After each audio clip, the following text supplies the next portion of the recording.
And hello again, everybody. Welcome back to Test Flight in the UH-1 Huey, and it's the series where I'm learning to fly the Huey or fly any aircraft that I'm doing from scratch. And at this point, I've gone through basic handling, I've gone through the setup to get the engine started, and now I'm going to press on with the engine start procedure itself and see how it goes. So let's go ahead and get into the cockpit. Okay, starting engines. Turn on the control indicator for... Turn on the controls indicator by pressing right control enter. Okay, controls indicator I already have up. That's on my top left of the screen. If I wanted to turn it off and on, right control enter. Okay, I see that. I'll leave it up for now, just to see if it helps us out. Throttle set for start. And I'm going to do that by positioning the throttle as near as possible on the decrease side to the engine idle stop. Okay, the throttle is this...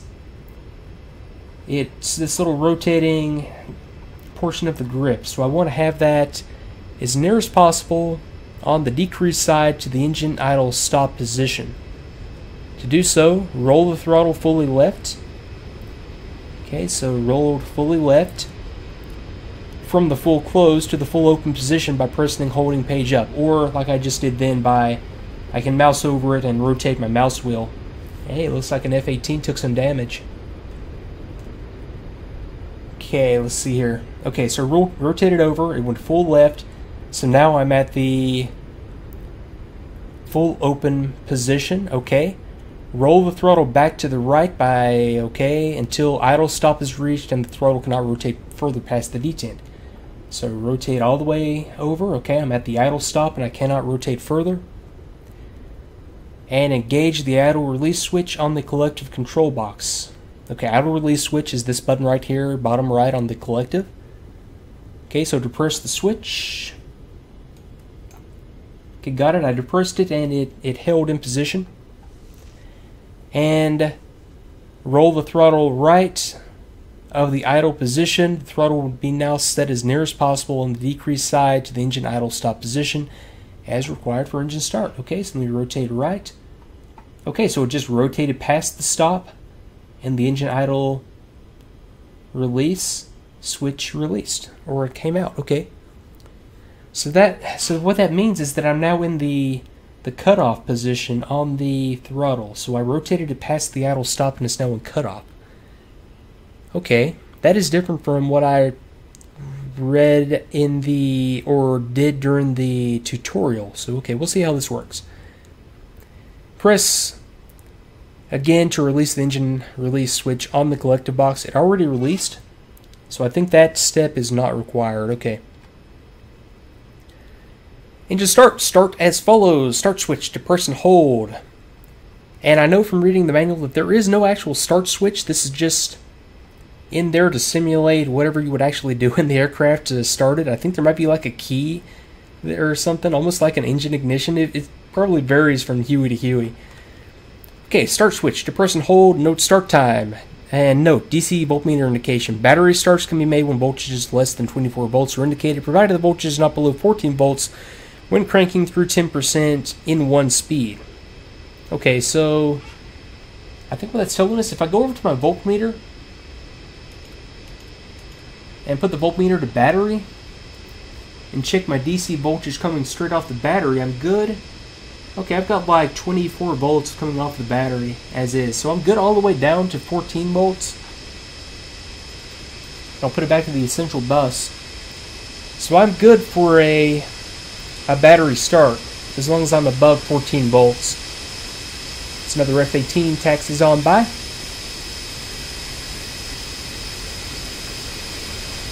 Okay, let me see if I can close the door, see if that cuts down on the noise. Hey, it does, doesn't it? Okay. Alright, so, depress and hold the home key, and I might map this to somewhere else just to make it a little less keyboard intensive. Okay, depress and hold. Check that the main rotor is running it as N1 reaches 15%, so clicking down to my rotor RPM, or I should say my engine RPM, that'll be my N1, and I can see that it's off the 0 and it's increasing. Okay, I've got rotor movement. Okay, that was check that the rotor is turning as N1 reaches 15%. Okay, so that's fine. And I want to release the start switch after 40% in 1 or after 40 seconds, whichever occurs first. I am... it does not seem to be increasing like I would have expected. It definitely does not work like it did during the tutorial, and I think I know why. I'm going to release the start switch.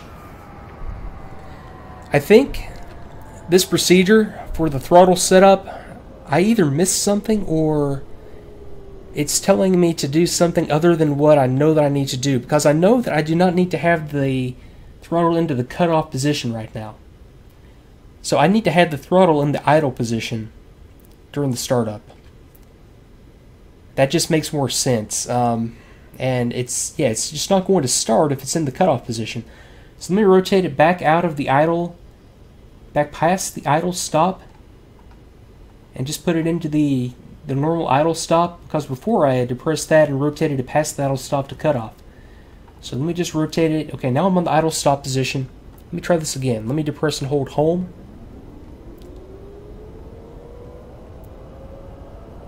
Okay, so I've got the RPMs coming up. I've got rotor movement. Okay, RPM is increasing. Okay, this is already looking a lot better. Okay, I've got 10%. I was looking for rotor movement past at least 15%. Okay, very good. I'm looking for 40% on my RPM.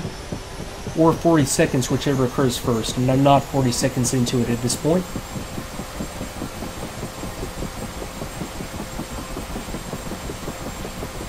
Okay, 35%.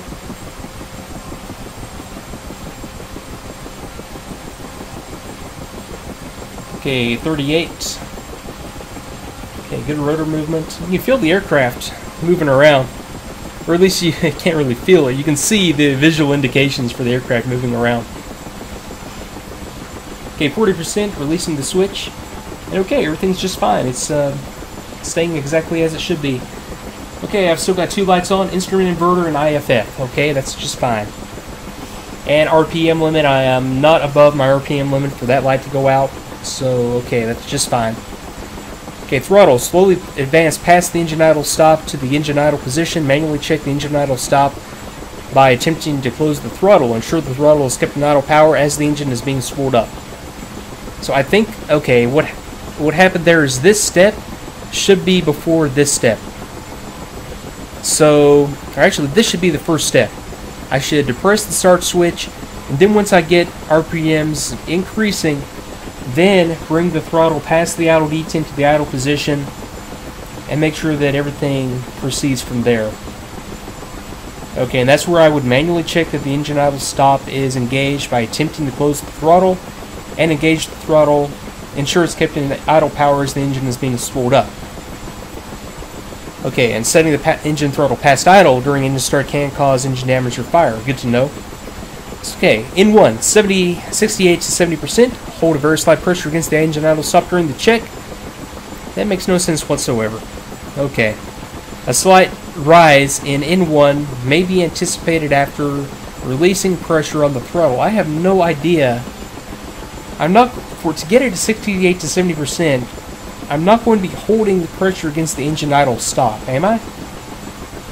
Okay, let me increase the throttle slowly and watch as the engine RPM increases. Okay, so that's full. RPM is increasing. I'm looking for 68 to 70%.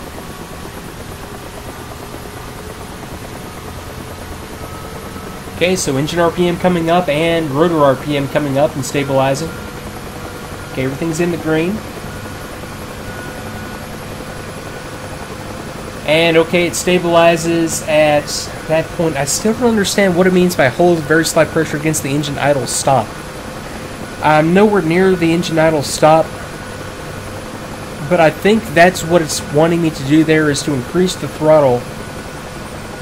Maybe increase it and hold it against the stop at the full open position.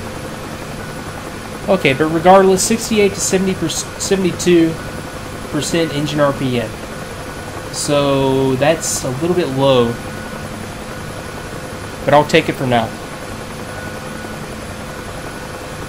Okay, inverter switch to main on. Okay, inverter switch.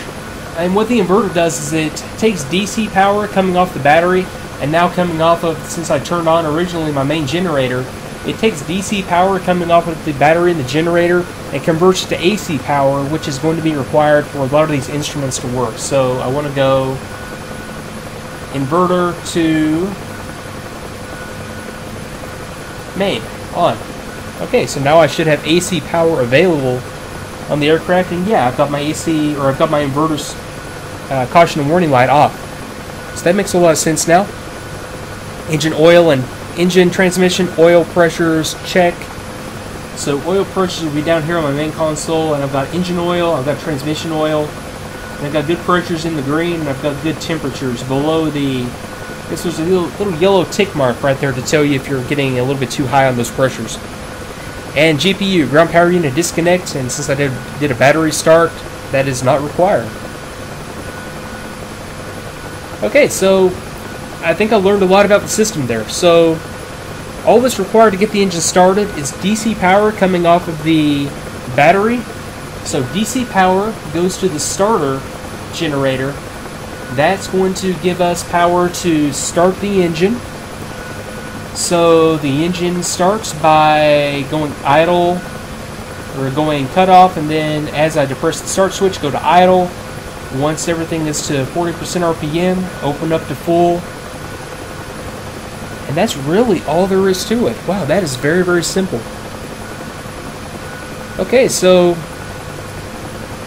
I'm going to call this video good right here. Learned a lot during that one, and I'll come back with the rest of the procedure and get into the engine run-up and go into the shutdown. So thanks again for watching, everybody, and I will see you next time.